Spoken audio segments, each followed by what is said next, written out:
నీ అర్హత ఏంది, నువ్వు KGF3, ఒక కరోనా హౌస్, ఒక హిజ్రాల ఫ్రెండ్షిప్, ఒక కల్తీ మద్యం, ఒక నకిలీ పత్రాలు, ఒక ల్యాండ్ స్కామ్, నీ బ్యాక్గ్రౌండ్ ఏంది, నీ చరిత్ర ఏంది?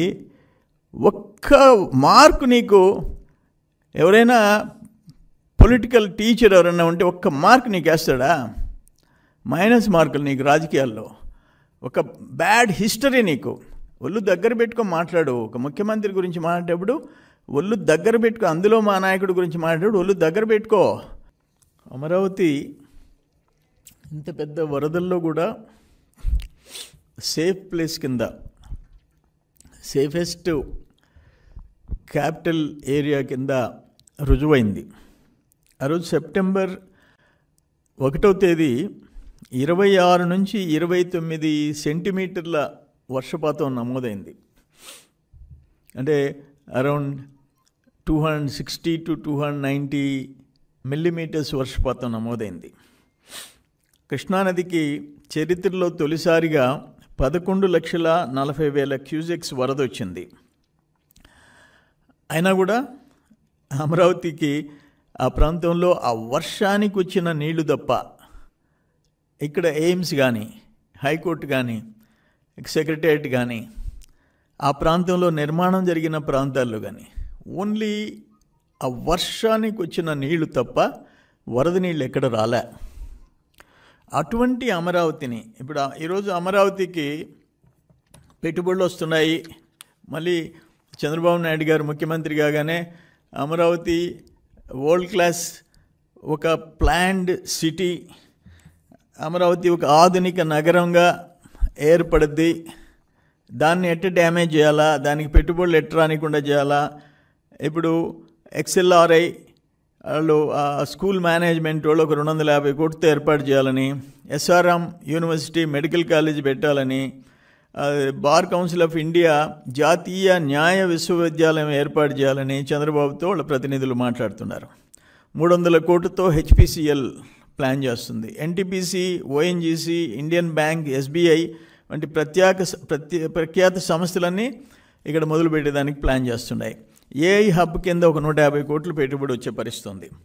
ఇటువంటి సందర్భంలో ఎవడైనా తెలుగోడుగా పుట్టి ఆంధ్రప్రదేశ్ భవిష్యత్తు గురించి, ప్రజల భవిష్యత్తు గురించి, దానికి ఒక మంచి రాజధాని వచ్చేదాని గురించి వచ్చుకోలేక ఘోరంగా మాట్లాడుతున్నారంటే అసలు అర్థం కావటంలే. ఇది అమరావతి సముద్రం నీటి మట్టం కంటే 35 మీటర్స్ హైట్లో ఉంది. వెరస్ హైదరాబాద్ సిటీ సముద్రం మట్టం కంటే 536 మీటర్ల ఎత్తులో ఉంది. మంది అరౌండ్ 35-36. అది 536 మీటర్లు. అక్కడేం పెద్ద నదులేమి హైదరాబాద్ ఆనుకొని లేవు. అదేదో ఒక సాసర్ స్వరూపంలో ఉంటుంది, బోర్లించిన సాసర్ మాదిరిగా ఉంటుంది. గచ్చిబౌలి, మాదాపూర్ ప్రాంతంలో కురిసే నీళ్లన్నీ మూసీ నది ద్వారా కృష్ణానదిలోకి వెళ్ళిపోతాయి. ఇక్కడ కూకట్పల్లి, అమీర్పేట ప్రాంతాల్లో నీళ్ళన్నీ గోదావరిలో కలిసిపోతాయి. హైదరాబాద్కి అద్భుతమైన డ్రైనేజ్ సిస్టమ్ ఉంది. ఆయన ఇంజనీరింగ్ పితామహుడు మోక్షగుండం విశ్వేశ్వరయ్య ఆ డ్రైనేజ్ సిస్టానికి రూపకల్పన చేశాడు. మూసీ నది నుంచి వచ్చే ఆ వరదల్ని హైదరాబాద్ కాపాడేదానికి హిమాయత్ సాగర్, హుస్సేన్ సాగర్, ఉస్మాన్ సాగర్ వంటి నిర్మాణాలు మోక్షగుండం పర్యవేక్షణలో జరిగాయి. హైదరాబాద్ డ్రైనేజ్ నిర్మాణం వెనుక 100 ఏళ్ల కృషి ఉంది.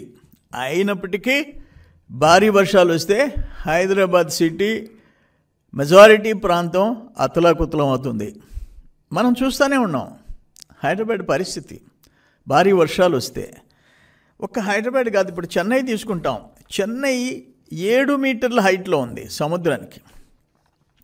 మనకన్నా 35 మీటర్స్ హైట్ ఉంది అమరావతి. వస్తే ఆ డ్రైనేజ్ వాటర్ లాగేసి దానికి అవకాశం ఉంది కిందకి వెళ్ళిపోయేదానికి. అది 7 మీటర్స్. కొంచెం సముద్రం పొంగినప్పుడు డ్రైనేజ్ సిస్టమ్ కూడా కష్టం. ఆ చెన్నైలో ఆ అడయార్, కూమ్ నదులు చాలా చిన్నవి.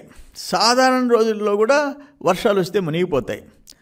అటువంటిది ఆ నదులు 10 రోజులు 15 రోజులు స్తంభించిపోతాయి చెన్నైలో వరదలు వస్తే. మనం చూస్తూనే ఉంటాం. కర్నూలు 274 మీటర్ల హైట్లో ఉంది. 2009 ఎండ్లో రోసయ్య ముఖ్యమంత్రి. ఏంటి ఆ రోజు పరిస్థితి? తుంగభద్ర నుంచి చిన్న వరదకి కకావికలం అయిపోయింది కర్నూలు, రోసయ్య ముఖ్యమంత్రిగా.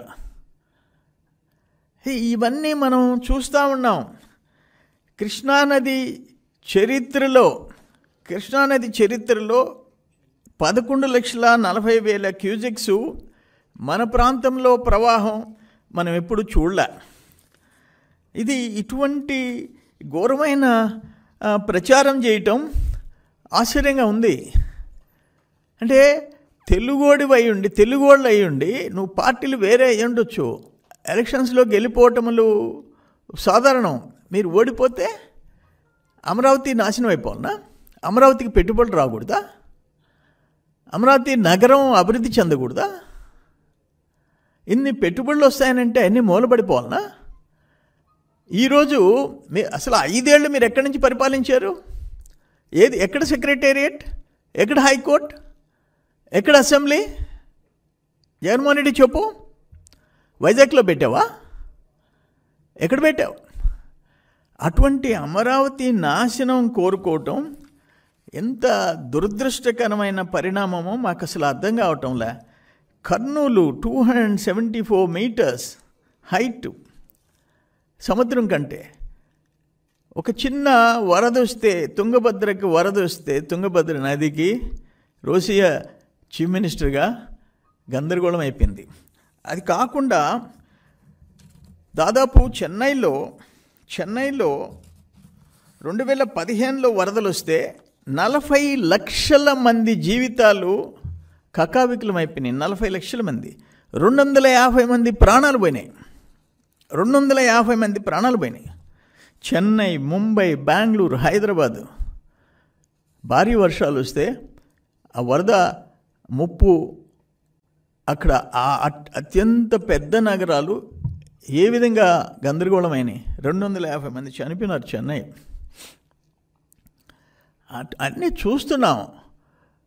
ప్రకృతి వైపరీత్యాలు వచ్చినప్పుడు చూస్తాం. అయినా కూడా ఈరోజు అమరావతి సేఫ్. అమరావతికి వరద నీళ్లు రాలే. అమరావతిలో యథాతథంగా సెక్రటేరియట్, హైకోర్టు, అసెంబ్లీలు, ఆ భవనాల్లో కార్యకలాపాలు యథాతథంగా జరిగాయి. దానికి సంతోషపడాలా. కానీ ఇంత ఘోరంగా మాట్లాడే వాళ్ళను మనం ఎక్కడన్నా చూసామా అని చెప్పేసి నేను అడుగుతూ ఉండా. అంటే అక్కడ రైతులు పొలాలు వాళ్ళు పుట్టి పెరిగిన ఆ పొలాలన్నీ ధారాళంగా రాజధాని కోసం వాళ్ళు సాక్రిఫైస్ చేసి వాళ్ళు ఈరోజు ఉంటే అవి నాశనం అయిపోవాలా. అక్కడ పెట్టుబడులు రాకూడదు, పెట్టిన వాళ్ళు మునిగిపోవాలా. ఈ చెన్నై 500 ఏళ్ల చరిత్ర. హైదరాబాద్ చూసాము. ఆ డ్రైనేజ్ సిస్టమ్ 100 years హిస్టరీ. అది దురదృష్టం. దాన్ని నేను తీవ్రంగా ఖండిస్తుండా. ఇది ఒక ఆధునిక నగరం. బాబు గారు ఆయన ప్లాన్ అంతా ఒక ఆధునిక నగరం కింద అమరావతిని తయారు చేయాలనే ఆయన కృషి, ఆయన సంకల్పం అది సక్సెస్ కావాలని చెప్పేసి కోరుకోవాలా. ఎవరి కోసం? ఈ రాష్ట్ర ప్రజల భవిష్యత్తు కోసం. మీరు ఇప్పుడు మాట్లాడే ఆ కూతులు కూసేవాళ్ళు ఎన్నేళ్ళు బతుకుతారు మీరు? ఆ తర్వాత బిడ్డల భవిష్యత్తు. ఒక రాజధాని లేకుండా హైదరాబాద్ నగరం ఈరోజు తెలంగాణని పోషిస్తుంది, తెలంగాణ రాష్ట్రాన్ని పోషిస్తుంది. Because beautiful capital. బాబు గారి కృషి, అందరి కృషి. అటువంటి రాజధాని మనకి రావాలని కోరుకుంటే మీ ఆలోచనలనే నేను తీవ్రంగా ఖండిస్తుండా. అమరావతి గురించి నోరెత్తే హక్కు, ఇప్పుడు వరదలు వీటి గురించి మొన్న ఆయన మాట్లాడుతున్నాడు జగన్మోహన్ రెడ్డి. ఏలేరు రిజర్వాయర్కి ఉందండే కెనాల్లో 10,000 క్యూసిక్స్ కెపాసిటీ. దానికి 292 కోట్లతో 70,000 క్యూసిక్స్ ఫ్లో అయ్యేదానికి డిజైన్ చేసి టెండర్స్ పిలిచేసి వర్క్ ఆర్డర్స్ ఇచ్చారు. అని ఏం మాట్లాడు జగన్మోహన్ రెడ్డి? చూశాను నేను ఆ క్లిప్పింగ్స్. 14,000కి పెంచారు, 10,000ది 14,000కి పెంచారు. ఈ లోపల నాకు 5 సంవత్సరాలు నీళ్ళు వచ్చినాయి, క్రాప్ హాలిడే ఇవ్వలేకపోయినాను, అందుకని నేను ఆ పని చేయలేదు. అంటే 10,000 నుంచి 70,000కి పిలిచి 292 కోట్లతో టెండర్స్ పిలిస్తే నువ్వు దాన్ని మూలబెట్టి ఏలేరు రిజర్వాయర్ కాడికి పోయేసి అది 14,000కి పెంచితే అని అంటావు, 14,000 డిజైన్ చేస్తే అని అంటావు. అది 70,000 అనేది కూడా నీకు తెలీదు. జగన్మోహన్ రెడ్డికి ఆయన ముఖ్యమంత్రిగా చేశాడు 5 ఏళ్ళు, కొంపలు ముంచాడు. అది పరిస్థితి. ఆయన మూల కూర్చొని మాజీ ఇరిగేషన్ మంత్రి డ్యాన్సులు వేసుకుంటూ కూర్చొని సర్వనాశనం చేశారు. ఇరిగేషన్ సిస్టమ్ని సర్వనాశనం చేశారు. రాజధానిని మూలకు పెట్టారు, రాజధానిని పోలవరంని పడుకోబెట్టారు. మీకు అసలు రాజకీయాల గురించి, ఈ రాష్ట్రం గురించి మాట్లాడే అర్హత ఎవరికైనా ఉందా అంటున్నా నేను. ఆయన ఒక ఆ నెల్లూరులో ఆయన ఉన్నాడు, KGF 3, ఆయన హిజ్రాల్ని నా మీదకి పంపించినోడు, ఆయన గొప్ప నాయకుడు. ఏం మాట్లాడతావు? ఒళ్ళు పొగురా? చంద్రబాబు నాయుడు గారు ఒక ముఖ్యమంత్రి గురించి నువ్వెంత, నీ బతుకెంత? 2014 నుంచి 16 దాకా ముఖ్యమంత్రిగా ఆనాడున్న చంద్రబాబు నాయుడు గారు కాళ్ళు పట్టుకొని పార్టీలో చేరతానని పనులు సక్కు పెట్టుకున్నోడికి నువ్వు కాళ్ళు పట్టుకున్నావు. లిటరల్గా, నేనేదో ఊరికే మాట సామెతకి అంటంలా, నిజంగా కాళ్ళు పట్టుకున్నావు. ఈరోజు ఏంటి నువ్వు నోరు పారేసుకోవటం?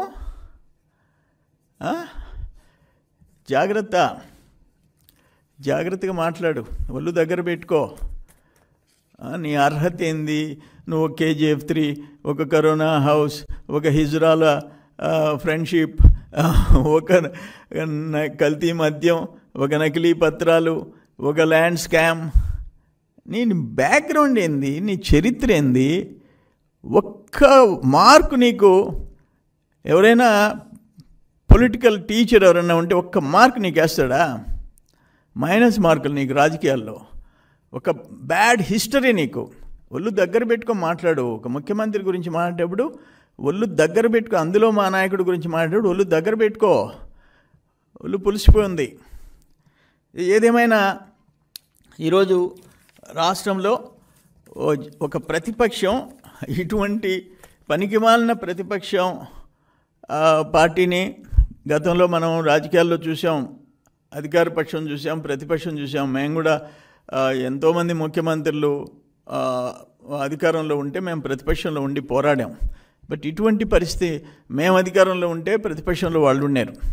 ఇటువంటి దారుణమైన ఎద్దవ రాజకీయాలు చేసే పార్టీని మేము చూడాల.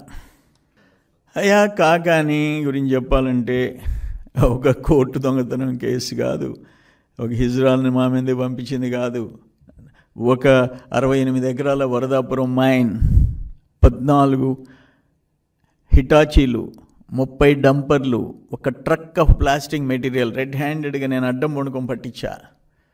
ఇంకా యాక్షన్ జరగలే. అసలు ఎవరు ఆ డిపాజిట్స్ ఎక్కడికి పోయినాయి? ఆ బ్లాస్టింగ్ ట్రక్ ఎక్కడి నుంచి వచ్చింది? సో ఇప్పుడున్న అధికారులు కూడా దాని మీద చర్యలు తీసుకోవాలా. ఆ పక్కనున్న Mogalluru 40 acres, Varadapuram 68 acres, Mogalluru 40 acres, Marupuru 30 acres, Modigedu, ఒక్క సరేపల్లి కాన్స్టిట్యున్సీ చెప్తుండే. ఆ పక్కన ఉండే సిలికా గూడూరు కాన్స్టిట్యున్సీ, క్వాచ్ వెంకటగిరి కాన్స్టిట్యున్సీ, వందల వేల కోట్లు. ఏంటిది? అవన్నీ తాట తీయాల్సిన బాధ్యత ఈ ప్రభుత్వం మీద, ఇప్పుడున్న అధికారుల మీద ఉంది. వదిలిపెట్టే ప్రసక్తిలే. అంటే మీరు అడిగిన ప్రశ్న ఒకటి,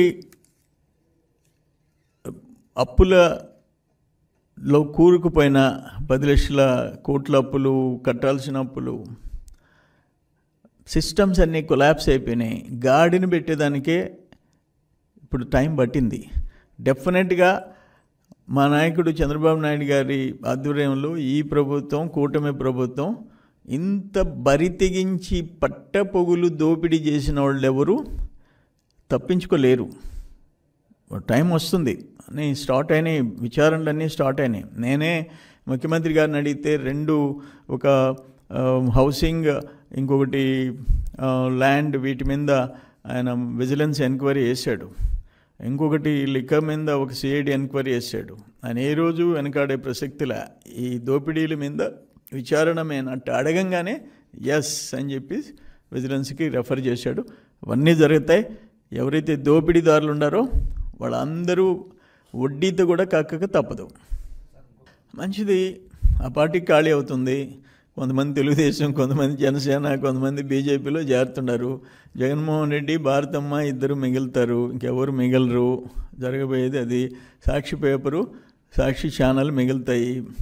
నేనేమంటానంటే మిగతా వాళ్ళకి కూడా, మిగతా కొన్ని ఛానల్స్కి కూడా మీరు జర్నలిజం ప్రజలకు మంచి చెడుల గురించి నిష్పక్షపాతంగా కీ రోల్ ప్లే చేయాల్సిన ప్రజల మధ్య, అది జర్నలిజం అంటే. దాంట్లో ఇప్పుడు జరిగే ఘోరమైన కొన్ని ప్రచారాలు వాళ్ళు చేస్తే వాస్తవాలకు మీ బాధ్యత కూడా ఉంది, మీడియా బాధ్యత కూడా ఉంది. అందుకని నేనేమంటాను, మనం ఈరోజు ఆంధ్రప్రదేశ్ విడిపోయిన తర్వాత తెలంగాణతో, పక్కనున్న తమిళనాడుతో, కర్ణాటకతో పోటీ పడే పరిస్థితికి మన రాష్ట్రం రావాలని చెప్పి, అది ఎలక్ట్రానిక్ మీడియా అయినా, ప్రింట్ మీడియా అయినా, వేరే ప్రతిపక్ష పార్టీ అయినా, అల్టిమేట్ విష్ అందరికీ ఆ సంకల్పం రాష్ట్రం భవిష్యత్తు బాగుపడాలని చెప్పి కోరుకోవాలా. రాజకీయాల్లో మేము గెలవాలా, తెలుగుదేశం ఓడిపోవాలా అని కోరుకోండి. కానీ రాష్ట్రం భవిష్యత్తు, రాష్ట్రం దెబ్బతినిపోవాలని చెప్పి కోరుకుంటే, రాష్ట్రానికి చెడు పేరు రావాలని కోరుకుంటే ఏంటది? కరెక్ట్ కాదు. అంటే నేను దాంట్లో కూడా వీలైనంత వరకు ఫిల్టర్ చేసి మంచోళ్ళు అందరినీ వస్తే చేర్చుకోండి. నేను అది చెప్పాను నెల్లూరులో కూడా, మంచోళ్ళు వస్తే చేర్చుకోవటం, వెరీ బ్యాడ్ హిస్టరీ ఉండేవాళ్ళని పక్కన పెట్టడం, అది మనం చేయాల్సింది.